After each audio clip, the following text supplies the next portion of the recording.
palace, un groom stylé au chapeau haute forme et une clé de contact tendue, quoi de mieux pour découvrir la très statutaire C5 ?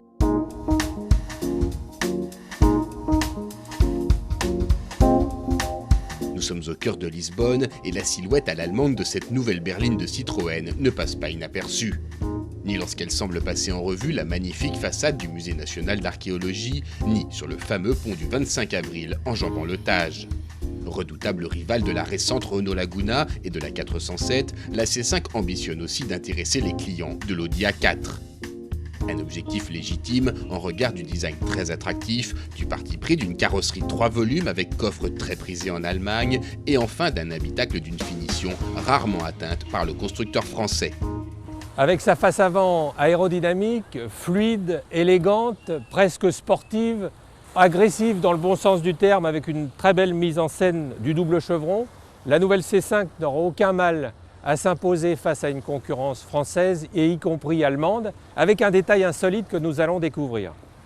En effet, pour obtenir une silhouette plus statutaire, Citroën a choisi de se passer du haillon et l'a remplacé par un couvercle de malle traditionnel qui s'ouvre très largement grâce à une vitre concave. Sur la route, la nouvelle C5 se révèle souveraine tout en privilégiant un grand confort à la Citroën au choix du client. L'intérieur fait appel à des matériaux plutôt haut de gamme. Tout est soigneusement fabriqué, assemblé.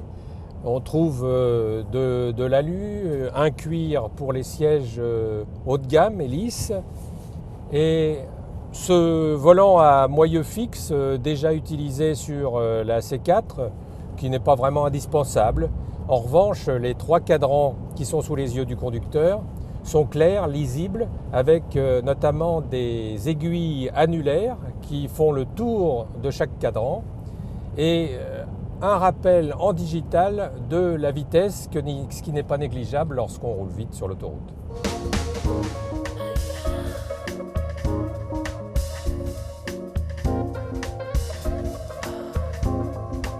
Pour ne pas rompre complètement avec son passé, Citroën offre 2 possibilités au niveau de la suspension. La C5 est en effet offerte soit avec une suspension métallique classique, soit avec une Hydractive 3, qui est en fait une suspension hydropneumatique, mais qui n'a plus rien à voir avec celle de la DS et de la CX qui faisait mal au cœur à nos enfants. Très lourde, près de 1800 kg, c'est presque son seul défaut, la C5 réclame une certaine puissance pour se montrer dynamique et vive. Avec 208 chevaux, les performances de notre C5 étaient au rendez-vous, 224 km/h et 8,9 secondes au 0 à 100. La consommation, en vitesse stabilisée sur autoroute, ne dépassant pas les 11 litres. Silencieuse et offrant une sécurité active et passive maximale, la nouvelle venue abrite 4 moteurs à essence, de 127 à 215 chevaux et 4 diesels de 110 à 208 chevaux. Les prix, ajustés, vont de 21 500 à 37 950 €.